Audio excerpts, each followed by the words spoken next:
Namaste, homies. This is Navinad, Budget Pubstomper. Today we're going to be doing something a little bit different. We're going to be talking about Valgavoth, Power of Souls, which was a Precon that came out recently. We're going to be upgrading that Precon and trying to take it up to Budget Pubstomper levels. So I think, first of all, the commander is really, really good. I think that people would be a little more enthused about it if it weren't for the fact that we already had Ob Nix CC, which is at the same mana cost, does a similar thing, but is arguably better. But there's one place where Valgavoth will definitely shine over Ob Nix CC, and that is in the budget world.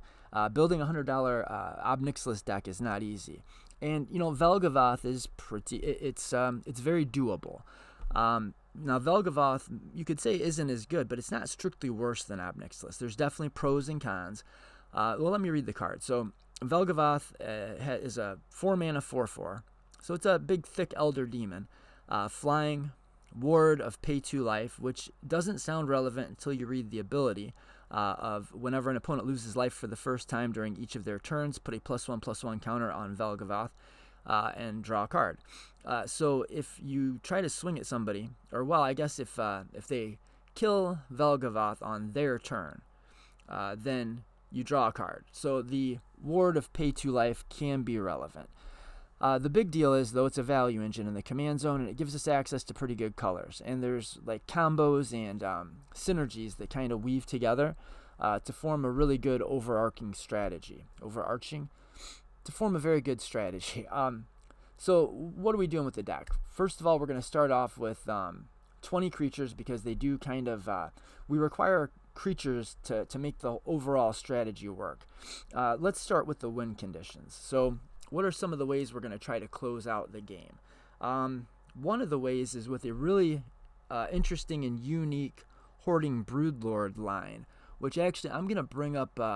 So I should say, this is a deck that was put together, built by Nacho on Discord, or Ikenecio, Ike, and myself on the Discord. We were on the Discord. Your invitation is in the link at the bottom.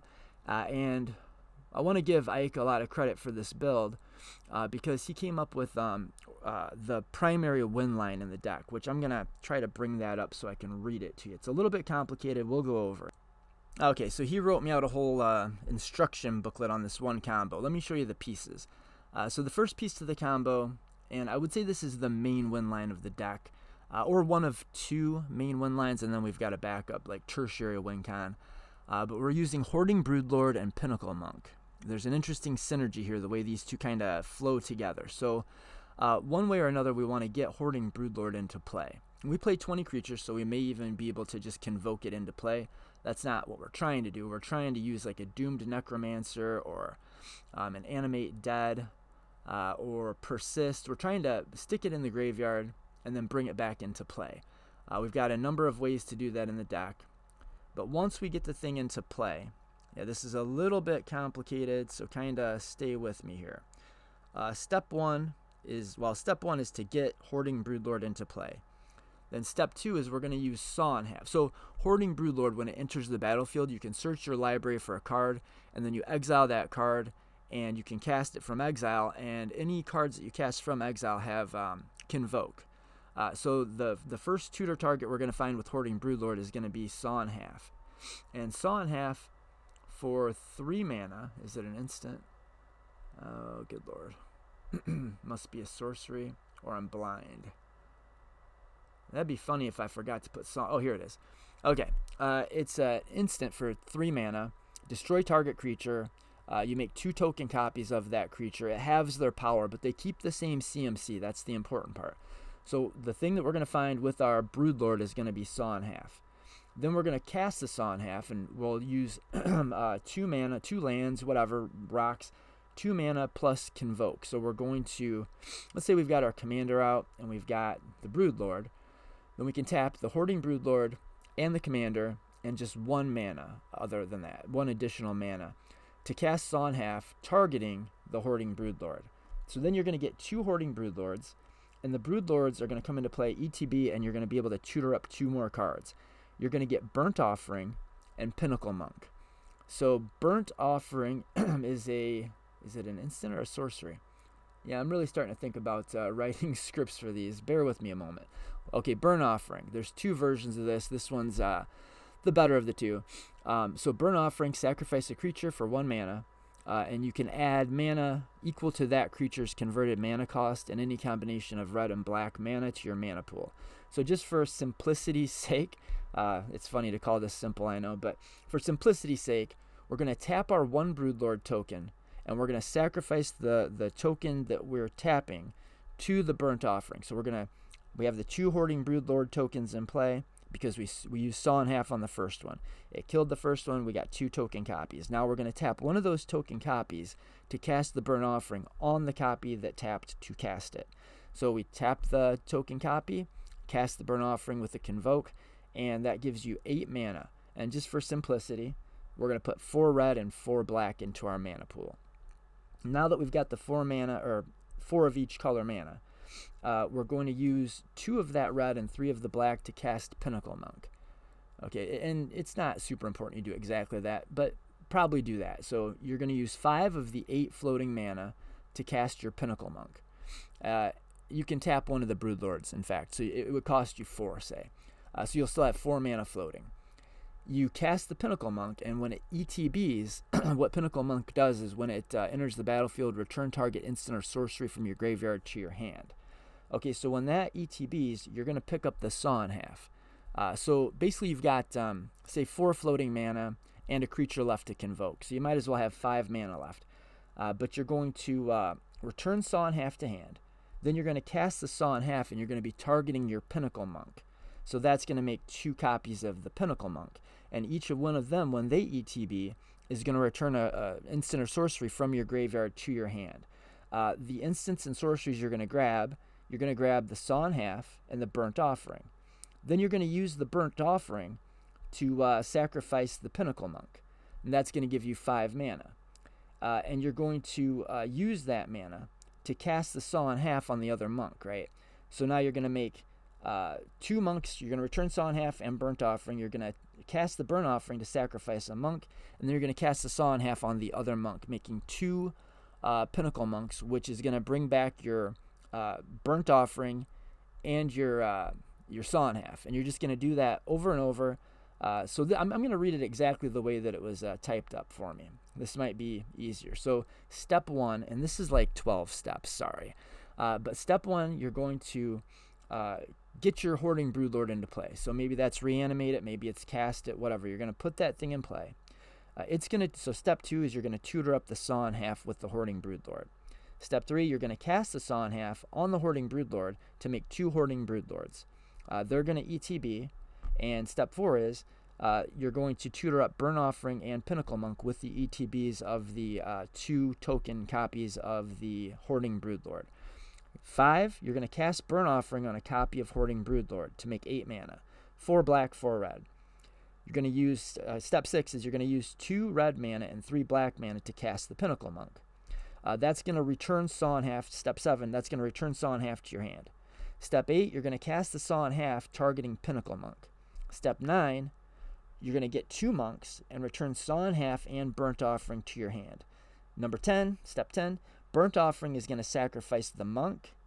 And 11, you're going to Saw in Half the other monk. And step 12 is just repeat steps 8 through 11 as often as you want to. So you're going to repeat, cast the Saw in Half targeting the Pinnacle Monk. Get the 2 monks and return Saw in Half and Burnt Offering to your hand. Use the Burnt Offering to sacrifice one of the monks and Saw in Half the other monk. Then you're going to just keep repeating that. What it's going to end up as is you're going to end up with infinite tutors off Hoarding Broodlords, infinite mana, infinite ETBs, infinite sacrifice triggers. So if you just use one of your, once you get tons and tons of mana, you can bring a Broodlord back into play, or Saw in Half a Broodlord rather. I mean, either way, because you could use one of your Pinnacle Monks to pick up one of your animates and then animate the Broodlord again. But you're going to need to use the Broodlord either by Saw in Halfing the Broodlord or reanimating it, whichever way. You've got infinite mana. It doesn't really matter. And then you're going to tutor up, say, Mayhem Devil. You're going to cast your Mayhem Devil, and then you're going to keep doing this, sacrificing creatures. And as you're sacrificing these creatures over and over, you're going to ping the table out with a Mayhem Devil. So that's the most complex line. There's some other very easy win lines. Well, there's another win line with Hoarding Broodlord that's it's not super guaranteed. It's not exactly guaranteed to win the game when you're playing a budget deck, but I tried to tune this deck in a way that makes it a lot easier. And so what that's going to be, this is pretty simple, relatively speaking. We're going to get the Hoarding Broodlord into play. We're going to get Saw in Half with it. We're going to Convoke and use 2 mana to cast the Saw in Half on the Hoarding Broodlord. So that's the big synergy you need to remember. When you're casting or reanimating your Hoarding Broodlord, the first target is always going to be Saw in Half. And then you're going to cast the Saw in Half on the Broodlord, making 2 Broodlords and getting 2 more tutors. So another way to go is when you Saw in Half the Broodlord and you get 2 tutors, you're going to tutor either Sacrifice or Burnt Offering with 1 and Peer into the Abyss with the other. And then you're going to use, so Peer into the Abyss, if you're not familiar, is 7 mana. You just draw half your deck, lose half your life. All right, so if you have Sawed in Half your Hoarding Broodlord, and you get you tutor up Peer into the Abyss with 1 and Sacrifice or Burnt Offering with the other. With the one that got the Sacrifice or Burnt Offering, you can tap that to Convoke cast the Sacrifice or Burnt Offering, and you're going to sacrifice the Hoarding Broodlord token, which will still be 8 CMC, and that's going to produce 8 mana. So you're going to have 8 mana, and then you're going to have a Hoarding Broodlord that has a Peer into the Abyss kind of under it, still remaining. You'll tap the Hoarding Broodlord to Convoke cast the Peer into the Abyss. So you had 8 mana. Usually your Peer into the Abyss costs 7, but you're going to be able to tap the Hoarding Broodlord token that is casting the Peer into the Abyss, so you'll actually have mana left over when you do this. So if you have any mana left over, which you will, when you draw half your deck, I've tried to set it up in a way that it can pretty easily, or at least most of the time, win right there on the spot. And the way we have to do that, since we don't have all the artifact fast mana, we have to use rituals. So we're going to have like Simian Spirit Guide.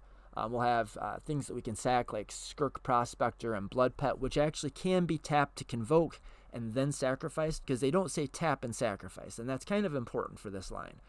So you're going to have the Skirk Prospectors, the Blood Pets, the fast mana that we can play. Like we've got Dark Ritual, Infernal Plunge. We've got Ritual, Simian Spirit Guide, and hopefully we're going to be able to, after drawing half of our deck, that will allow us to set up another combo.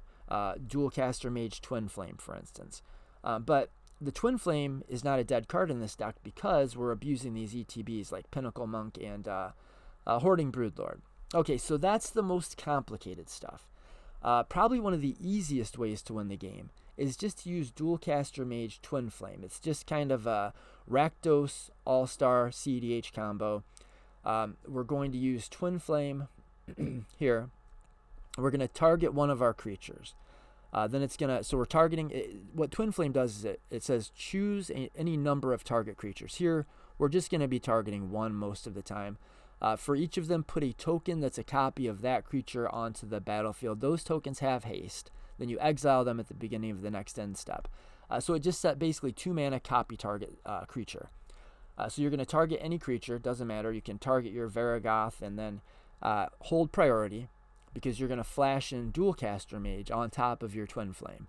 So you flashed in the Dual Caster Mage, and what Dual Caster Mage is, it's a kind of like a fork on a body. So it says when Dual Caster Mage enters the battlefield, copy target instant or sorcery spell, and you may choose new targets for the copy. So we cast the Twin Flame, and then so we have to have a creature in play, which is another reason I want to be at 20 creatures in this deck. We do need a creature in play to use this combo, because it has to be our creature. So we target a creature that we control with the Twin Flame, and then we flash in the Dual Caster Mage, which is going to target the Twin Flame. So the Twin Flame copy that we're targeting with the Dual Caster Mage comes in on the stack on top of it, so we can use that copy of the Dual Caster Mage to copy the Twin Flame. And then we can use the, so we're Twin Flaming the Dual Caster Mage to Dual Caster Mage the Twin Flame to Twin Flame. So we're going to make infinite Dual Caster Mages and infinite spellcasts, I guess, isn't going to come up in this deck, but it is infinite Storm Count, infinite ETBs, and then at the end of your turn, it'll be infinite die triggers, I believe. Don't quote me on that. I feel like they errated it so that it actually is a sacrifice, but I'm not sure. Won't matter because you're just going to win the game by swinging with infinite hasty Dual Caster Mage tokens. Okay. Moving on. Then the last, and this is a combo that is, I think, just kind of slept on in general. But I think it's specifically good in this deck, and that is going to be kind of a casual high-power mainstay of Bloodchief's Ascension. I told everybody to buy these when they were $2. It is up to $8 now, but we're going to use Bloodchief's Ascension with an artifact called Mind Crank. Now, Bloodchief's Ascension, if you're not familiar, says that at the beginning of each instep, if an opponent lost 2 or more life on this turn, put a counter on Bloodchief's Ascension. Then, if you have 3 or more counters on Bloodchief's Ascension, then anytime, so it says if Bloodchief's Ascension has 3 or more quest counters on it, you may have that player lose 2 life and gain 2 life whenever a card is put into an opponent's graveyard. So anytime they do anything that causes one of their cards to go to the graveyard, it deals 2 damage to them and you gain 2 life. So this deck is loaded full of effects like Pestilence and Roiling Vortex and Sulfuric Vortex. So let's just say we've got Sulfuric Vortex out, and we've got our Bloodchief's Ascension online. We've got it in play. Then the Sulfuric Vortex is going to make sure that each opponent loses 2 life on each one of their turns. So it's going to put a counter on Bloodchief's Ascension every opponent's turn. And so after the first 4 turns, or after the first 3 turns, the Bloodchief Ascension is going to be online, and that's just going to start whittling away your opponent's life totals little by little, pressuring them, and it's going to be padding our life total, and we're going to be gaining life to the degree that they're all losing life. But where we break this is, of course, we've got all these effects that are going to make it super easy to put the Bloodchief's Ascension out and get it online in like 1 turn rotation, basically. But we also just have an AB combo with it, where we're using Mind Crank along with Bloodchief's Ascension to just win the game.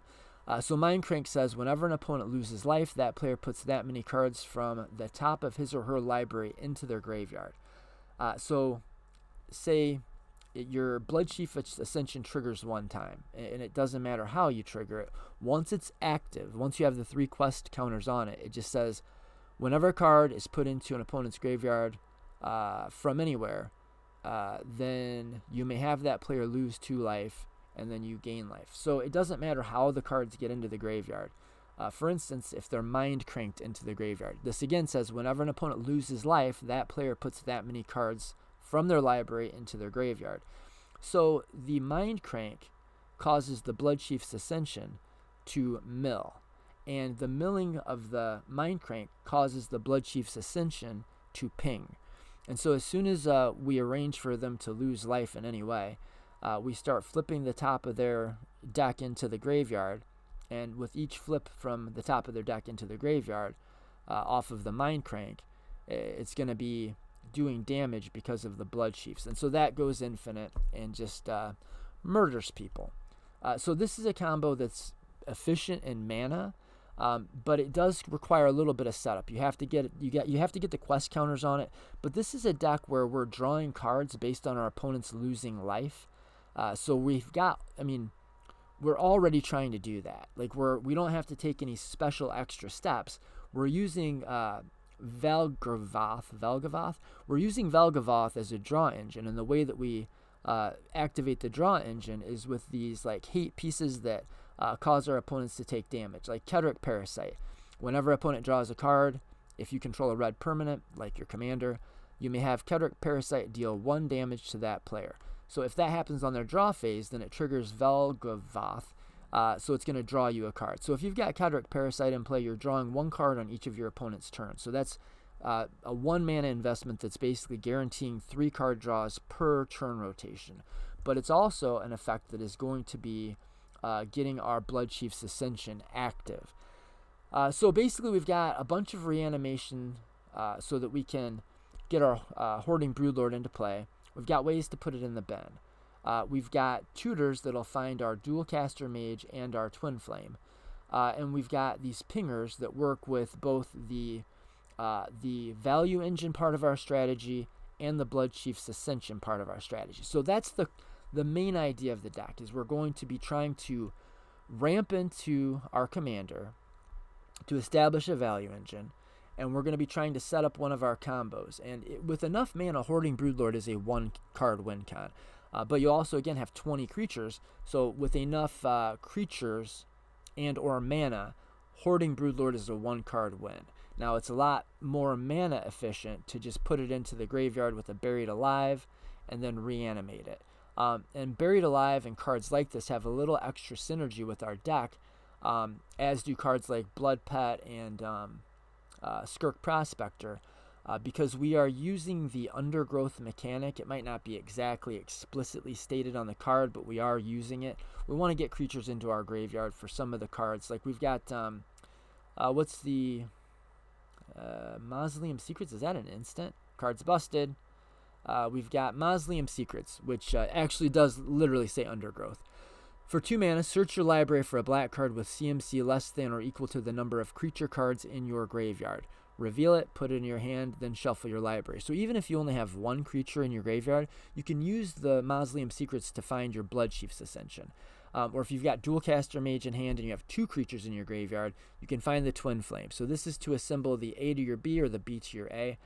And also we use Song of the Damned, which I think is going to be pretty important if we want to really take the Pure into the Abyss line seriously.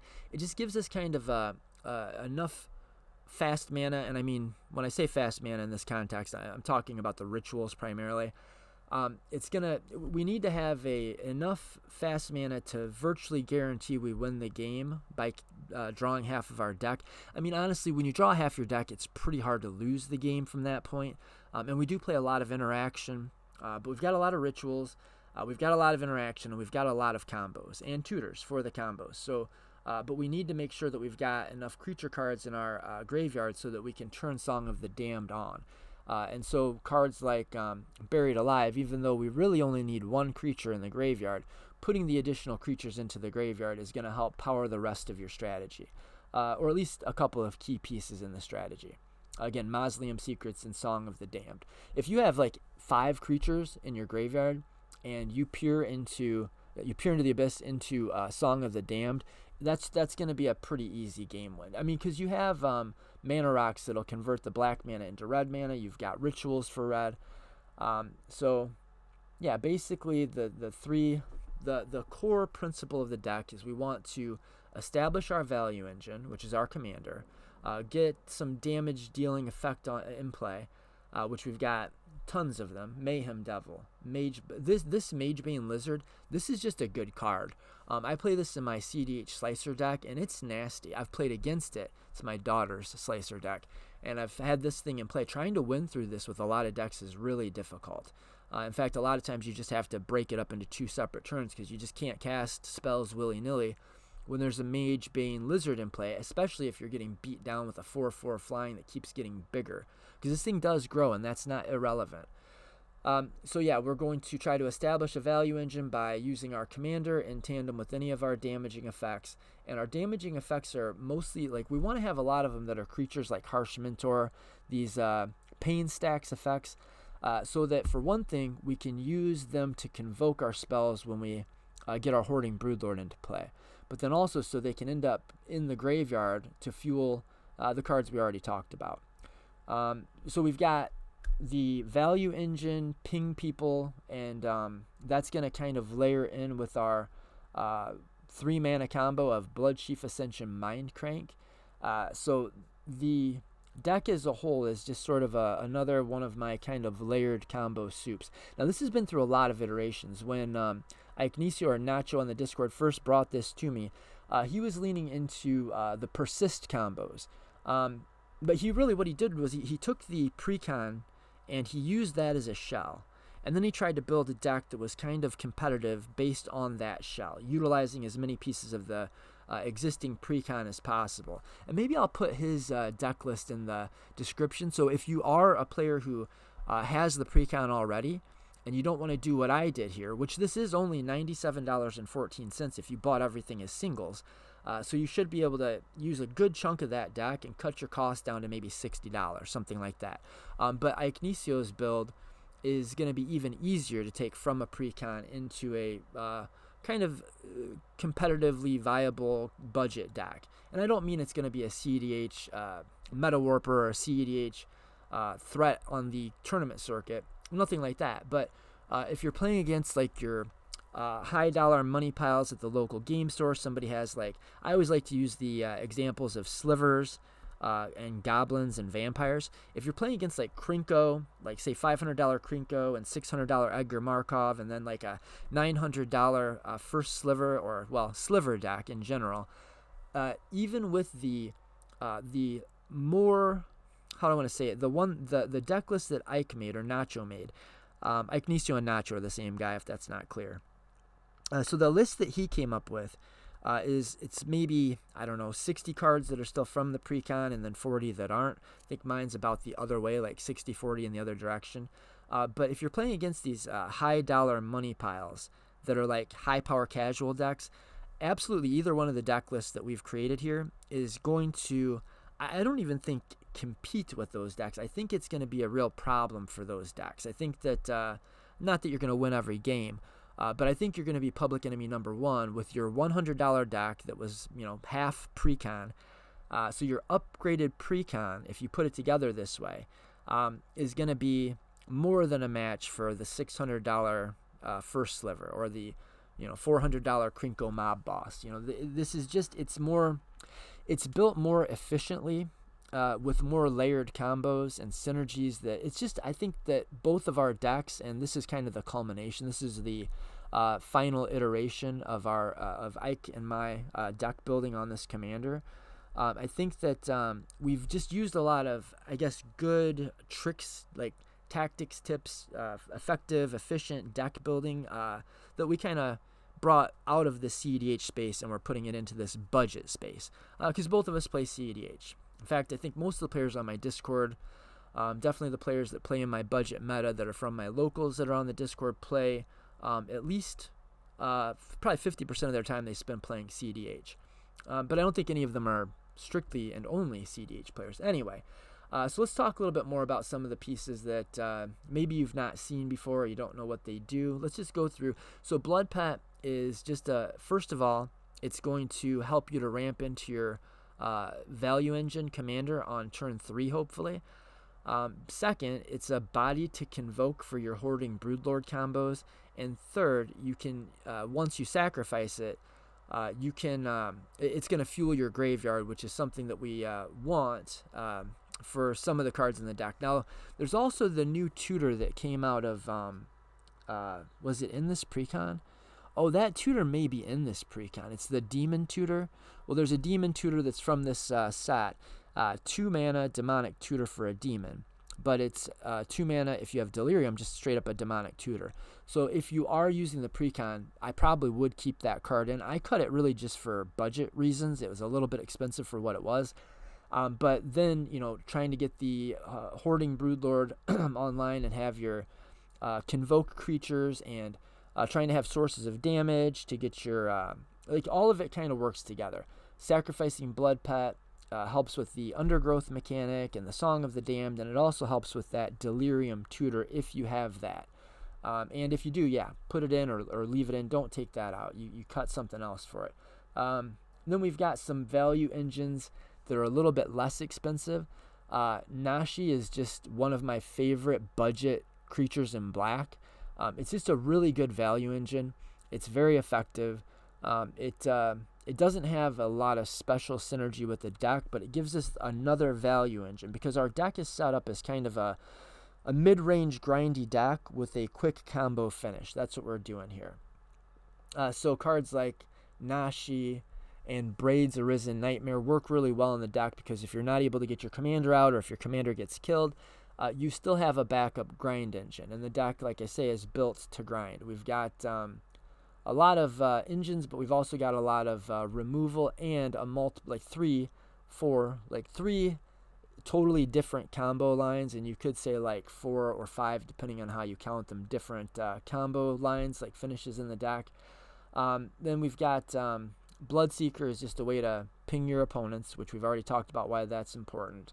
If you're not familiar with Braids, you can sacrifice your little dorks. Say if you've got, a Harsh Mentor and a one of these other effects, like a Sulphurous Vortex. Maybe you don't need the Harsh Mentor because you can only draw 1 card off of each opponent, so punishing them twice doesn't do all that much good. So maybe you want to sacrifice your Harsh Mentor to the Braids.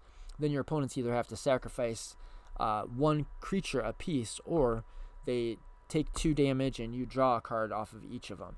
And what I found is most of the time when you sacrifice a thing with Braids, you do draw cards off of that. Very often it's 3. So you've got kind of expendable creatures that once you reach a certain board state, they're not useful anymore, and you can sacrifice those to Braids, and sacrificing them puts them in your graveyard. Again, it's kind of all layered together. Then Doomed Necromancer is just an animate effect. It's 1 black and tap to sacrifice it to return a creature card to your battlefield, which again puts a body in the graveyard for you, but what you really want it for most of the time is to animate your Hoarding Broodlord. Dualcaster Mage, we talked about. Fate Unraveler is just another one of these pingers. Whenever an opponent draws a card, it deals 1 damage to them, and it's on a body, and it's a lot easier to cast than the enchantment version of it. There's the Underworld Dreams that I think is, I think black is too much, and I think that it's better to have your Underworld Dreams on a body, so that's why I'm going with Fate Unraveler, plus it's 66 cents. Florian is another way to take maximum advantage of all of our pain stacks and deal damage effects, and it's another draw engine and another one of your kind of backup commanders. If you're not familiar with this card, it's a really good little engine.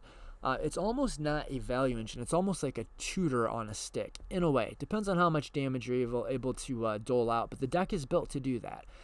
So it says at the beginning of your second main phase, look at the top X cards of your library, where X is the total amount of life your opponents lost this turn. Now that's all of them, all of your opponents.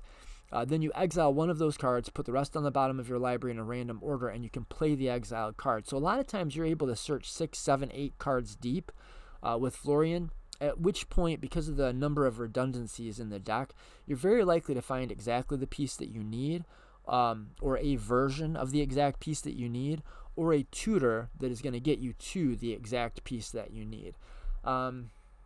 Moving along, Grim Servant I think is one that is just slept on in general. I think that this, so it's got synergy in the deck because, again, it's a body. We do tend to build up a pretty good devotion to black. What this says is, for a 4-mana creature, it's got Menace, which can matter. We are trying to deal damage. It's a 3/2 body. When Grim Servant enters the battlefield, search your library for a card with mana value less than or equal to your devotion to black. Reveal it, put it in your hand. It's almost an unconditional tutor most of the time. Most of the things you're going to be looking to tutor for are 1 mana or 2 mana, and you're very, very rarely going to be looking for anything that's more than 3 mana. So as long as you have, say, I don't know, a Blood Pet, Grim Servant comes out, and you've got Valgavoth in play, it'll search anything you need it to. It's almost an unconditional tutor on a stick, which comes up because, well, first of all, the creature stuff, we can sacrifice it when we're done using it. We can sacrifice it to a Braids to draw cards. We can use our Twin Flame to make a copy of Grim Servant to, proc it again and get another tutor off of it. And it's a body that can go into the graveyard for our graveyard count, or if you're using the Delirium tutor, then to help build up Delirium. And it's an attacker, which is going to help deal damage, which is going to increase the efficacy of our Florian, just etc., so on and so forth. Layers really well with the deck. It's a really good fit. I think it's a great card in general. Should be played more, even at CDH. Harsh Mentor is just kind of one of your OG pain hate or hate stacks pieces, pain stacks. It says whenever an opponent activates the ability of an artifact, creature, or land on the battlefield, if it isn't a mana ability, Harsh Mentor deals 2 damage to that player. This comes up a lot. Anytime your opponents activate one of their commanders or value pieces, most of the time this thing's going to deal 2 damage to them, which is enough for Bloodchief's Ascension, which gets you your card draw off of Valgavoth, which can increase the amount of cards you're searching for with Florian. And so on. And it's a body, which we've already talked about why that's important. Hoarding Broodlord, yeah, we've talked about that. Kedrick Parasite is going to be, I'd say, one of your main tutor targets if you're looking to go into a grindy game. Sometimes you're just going to turbo off. I've seen this deck, I've goldfished this version quite a few times now. And once you get a handle on the lines and kind of get a feel for the deck, it's really consistent at putting turn 5 wins together. But while it's not like you're just trying to go turbo and the best you can do is a turn 5 win. It's not a turbo deck, but it's got lots of interaction. It's got a value engine in the command zone, so it's a grindier deck that also is able to put together a win as early as sometimes turn 4. I'm sure you could with a God Hand get a turn 3. You've got the Hoarding Broodlord combo, but most of the time in testing, the fast wins are turn 4, and the general kind of most often you're able to get to a winning position by turn 5. Now that doesn't mean that in game you're going to try to fire off that win on turn 5. Again, that's not what the deck is trying to do. But about turn 5, you should be able to present a win when you feel safe to do so. And we've got cards that are going to make you feel safe to do so. We've got the stacks pieces that can slow your opponents down from interacting. We've got disruption in the form of duress and collective brutality, these sorts of things. And we've got lots of removal, all kinds of good removal. Mage Bane Lizard, Mayhem Devil, need no introduction. However you pronounce this thing, Oliphant. This is one that for 1 mana, you can put it into your graveyard and find either a mountain, or we have a dual land in the deck that technically is a mountain. And it comes into play untapped. It's the, Smoldering Marsh maybe? Is that the one? Yeah, right here. So this you can tutor. So basically for 1 mana you can go and find your dual land. And it also puts a creature into the graveyard, which obviously is good for us. And then the other thing it can be just a 6/4 trampler when you're trying to deal a lot of damage to, say, really mega proc your Florian. Or it's a body, if you've got tons of mana, it can be a body in play to sacrifice to Burnt Offering or Sacrifice. So it's got play inside the deck outside of just being a Mountain Cycler. But the Mountain Cycler that puts a body into the graveyard is kind of enough on its own. Pinnacle Monk, sometimes it's just going to come down and be a land, and you're going to go for one of your other lines. That was one of the main reasons that I decided to put the Peer into the Abyss combo with the Hoarding Broodlord into the deck. Ike didn't have it in his draft, but the reason I wanted that is so that if you need a land drop and you draw your Pinnacle Monk, you don't have to feel like you need to save this combo piece in hand. You can just unabashedly play it out as a bolt land. So it comes into play. It's an untapped land when you need it to be. And I would look to I would expect to play it as a land about half the time that you draw it. Most of the bolt land type effects I'm using as a land most of the time. This one I think it's like 50-50 because it is a combo piece in the deck, and it does have synergy outside of just being a combo piece. Reckless Barbarian, kind of the same story as Blood Pet. Kind of the same story as Skirk Prospector, but in some ways it's a little bit better because when you peer into the Abyss and draw half your deck, you're going to be looking for colored mana. That's going to be a thing you will need to do, is convert probably some of your black mana or convert colorless mana into colored mana so that you can continue to ritual off and maybe get to the 5 mana you need for Dual Caster Mage and Twin Flame, for instance. So this, not only you can play this out on turn 2, then it'll allow you to get to your turn 3 value engine and still have, it could allow you to get to a turn 3 Valgavoth and Kedric Parasite. Because you can, pay 2 mana for this on turn 2. Then on turn 3, you can sacrifice it, tap 2 lands, and that'll cast your commander. And then you can use your other land either to hold up interaction or put a Parasite into play. So that you've got an actual value engine up and running, where you're going to be drawing 3 cards every turn cycle, which is busted.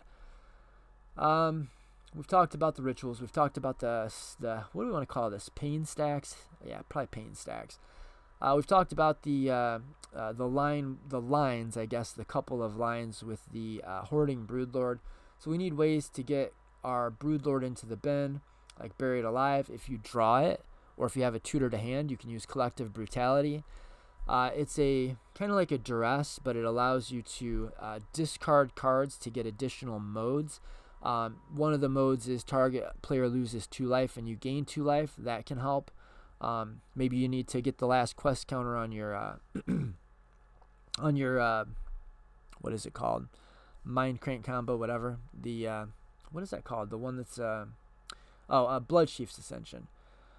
So you can use the 2 damage, the deal 2 damage mode, and it's a little bit more useful in this deck than in a lot of decks. Most of the time, though, you're going to be using and the first kind of duress mode, and or the target creature gets -2/-2. I mean, if you've got a Selvala opponent in the pod, you can use the collective brutality to cause, say you're in a pod with one control deck, one deck that's kind of not even in the game, and then you've got a Selvala in the pod. Well, if you've got your Hoarding Broodlord in hand, you can cast Collective Brutality, discard it to escalate it so that you get 2 modes, and when you escalate it by discarding the Hoarding Broodlord, which you want to do anyway, you put neg2 on, is Selvala a 2/2 or a 2/3? Well, say a 2/2 Marwyn. You neg2 the Marwyn, or kill whatever the most threatening dork is in play.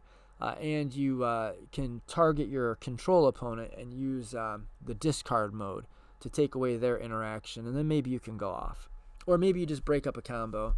But, the main thing is we want to make sure we've got useful tools that will help us to also get the Hoarding Broodlord into our graveyard. Another option I thought about, which maybe ought to be in the deck, is Azra Oddsmaker. So that's one. In fact, I'm going to ship that into the considering board right now. How are we doing on time? Not great. Damn, I did not expect that. Okay, so we won't do any live edits, that's for sure. I want to wrap this thing up. Yeah, I guess we don't need to do the card by card. I want to talk about, though, the crazy mana base, the land base that we're able to play in Rakdos now for $7.06. Like Blackcleave Cliffs is just this is played in CEDH decks. It's $1. It's an untapped dual land. Basically when you most need your dual lands to come into play untapped, it's an untapped dual land. We're hoping to conclude the events by turn 5 or 6, right? So most of the time, Blackcleave is gonna come into play untapped. And if you have it in your starting hand, then obviously it's going to be easy to sequence it. Just play it first. Command Tower, Dragon Skull Summit, Foreboding Ruins. So this one is a reveal land, but we do have 33 lands and the MDFC, which I think is about perfect for the deck. And we've got plenty of basics, 12 and 11. That's how it's running right now. I honestly didn't look too hard at the color pips or what we want to. I wouldn't swear that this is the optimal way to sort your basics, but it's probably good. It's probably close enough. Ike set it up, or maybe this is what came with the deck, so he just kept it this way. It's gonna be fine. Leech-Ridden Swamp says it enters tapped, which kind of sucks, but it's a way to put a counter on Bloodchief's Ascension, or help to put a counter on Bloodchief's Ascension. Somebody takes a ping, and then you tap this and ping everybody. Each opponent loses 1 life. So that also counts for 4 damage if you're going to try to hit somebody with your, what's it called? Your, computer problems here. Your Florian, yeah. So if you've got Florian in play and you're going to go to combat and hit somebody with it, maybe in response to them declaring no blockers, you can use the Leech-Ridden Swamp to dig 4 cards deeper. Then we've got some of my favorites for budget, Peat Bog and Sandstone Needle. Sandstone Needle is getting a little bit up there in price. I would look to maybe when Rite of Flame is reprinted, get Rite of Flame in, maybe over this or in addition to this.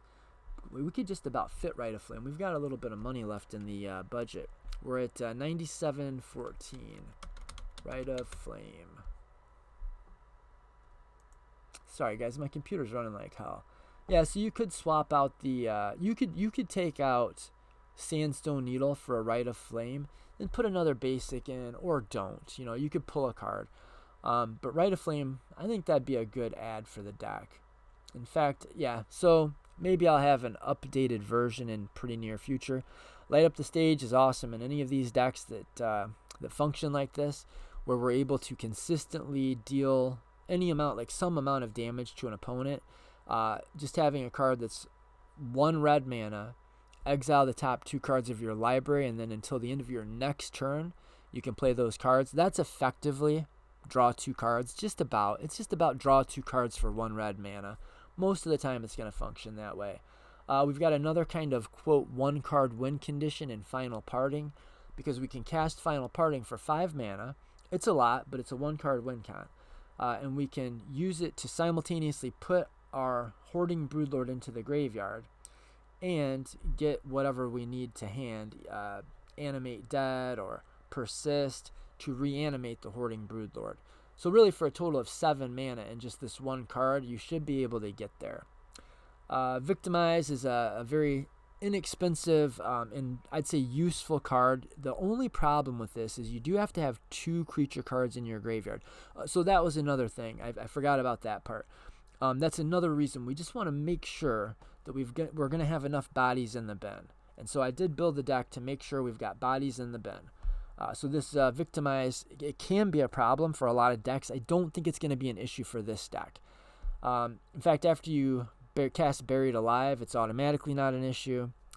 Lively Dirge is another way to do both of the things we're trying to do. It won't get the Hoarding Broodlord out, but it can help us set up other things. And for 3, even at 53 cents, like 3 mana Unmarked Grave is not that bad. And of course, we run Unmarked Grave. So we're going to do a lot of trying to bend the Hoarding Broodlord, animate it, win the game. Like I said, we've got a lot of interaction. I usually don't play Chaos Warp, but we're in black-red, and there could be some enchantments that are, especially in a budget meta, that could just absolutely ruin us. So I believe originally there was the black version of this card in the deck, or at least the black removal piece for enchantments. I know Ike's version had both of them. There's now 2 ways for mono black to deal with enchantments. So if somebody casts a Rest in play, like we're in kind of doo-doo, right? So we need a way to deal with that. And we've got tutors. We've got even some unconditional, like actual legitimately unconditional tutors. Like Wishclaw Talisman, for instance. So just having at least 1 piece in the deck to deal with pesky enchantments like Rest in Peace, I think is necessary. If you have the Precon, and if it came with one of the, I can't think of the names of them right now, but there's the kind of bad, but not that bad, 3 mana. There's a black and 2 colorless, destroy target. I think it's destroy target enchantment or creature, and it deals, I think, 2 damage to you, or you lose 2 life, which obviously isn't the end of the world. I think Chaos Warp is just a little bit better. But either way, you could run either one of those. And then there's the Feast I can't remember. There's another black card. I think it's 2 mana sorcery that just destroys target creature or enchantment, and you pay life equal to the converted mana cost. Feed the Swarm? Yeah, Feed the Swarm. If that came in the deck, just play it. It's fine. I tend to stay away from sorcery speed removal, and I think Chaos Warp is just a little bit better than either of those 2 options, so I'd run that.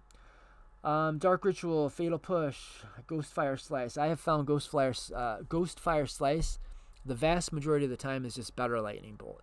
Now, the last time I talked about this on the channel, I said I have literally never seen it not online. And now that still is my personal experience. I've never had this card in my hand and have it cost 3 mana. Every time I've drawn it, which has been a good number of times, it has been 1 mana, deal 4 damage to any target at instant speed.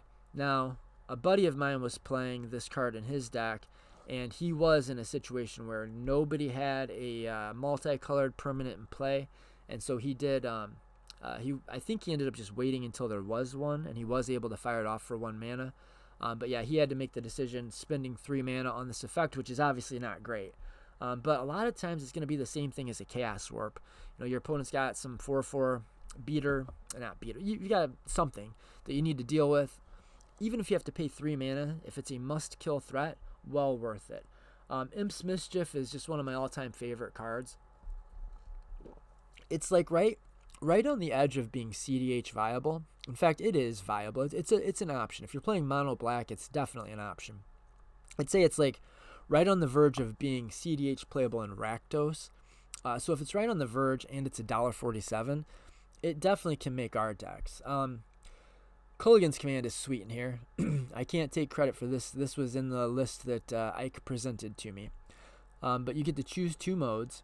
Return target creature card from your graveyard to your hand. Obviously, that's going to be useful in our deck. Target player discards a card. That can be us, so it can give us a way to get rid of the Hoarding Broodlord. Destroy target artifact, or Culligan's Command deals 2 damage to any target. It's an instant, so you can just, say you have one mode that you want to use, like there's an artifact in play that you need to get rid of. You can cast this on an opponent's turn, destroy an artifact, and then choose the other mode of dealing 2 damage to any target. Target the player whose turn it is, which will proc your commander, and you'll draw a card off of it. So it works real well in the deck. So does Rakdos Charm for similar reasons. You know, it just does all of the things we're trying to do. It helps turn on our combo. It deals damage for, what is that? I keep forgetting. Bloodchief's Ascension. Yeah, it'll turn on Bloodchief's Ascension. It can help us proc our commander. It can make our Florian dig deeper.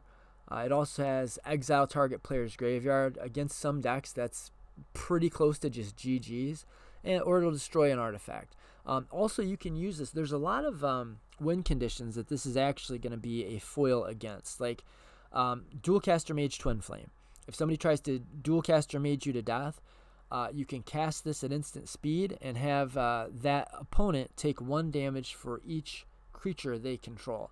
So, well, it's actually each creature deals 1 damage to its controller. So they put infinite Dualcaster Mages in play, and they swing at you, and you murder them at instant speed while they're trying to attack you. And that would proc your commander, and you draw a card, which is cool. Then also, it'll stop any of the Kiki-Jiki combos. So any combo like Felidar Guardian, Kiki-Jiki, anything where you're going to end up with infinite Dualcaster Mages or infinite any kind of creature, if your opponent tries some of that, bringing some of that to you, or if you're just playing against the local game store money pile and they're playing goblins, this can be a really bad time for those decks. We got some new Shroud Memory is just one of my favorite budget tutors. Terminate, I think, makes all the sense in the world. It's we want to be a grindy deck or have a grindy plan, and Terminate is just a good, like, destroy target creature, period, 2 mana. We're in the colors, it's in our budget, it's a 24-cent card, why not, right?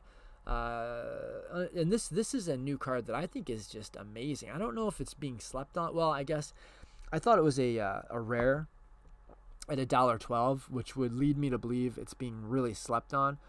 Turns out it's an instant. Choose 1, destroy target artifact, change the target of target spell or ability, remember that part, with a single target. So it's like a deflecting swat.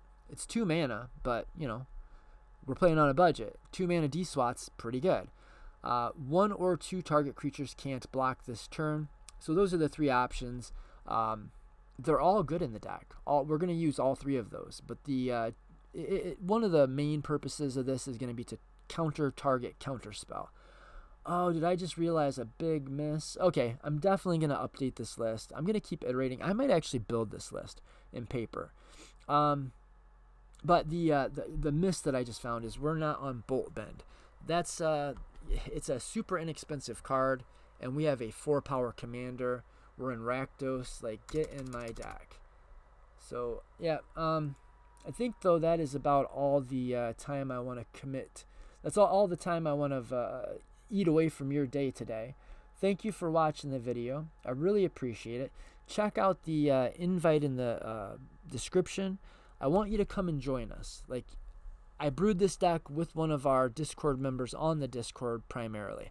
Lots of people had the opportunity to give us input, and we're going to do that more. Also, one of the things we're really trying to get going is we want to have, I want to get gameplay out for you. And some of the guys in the Discord, one of them told me that he just ordered his spell table setup. So we want to start doing spell table budget matches, which I'm going to be joining in. And then also that'll give me the opportunity to have gameplay for the channel. But that's all I've got for you today, guys. Word to your mothers, word to your fathers, word to your daughters that'll grow up to be mothers, that'll marry fathers. East side until the day that I die on the west side. And namaste, magic homies. Nope. Namaste, nerds.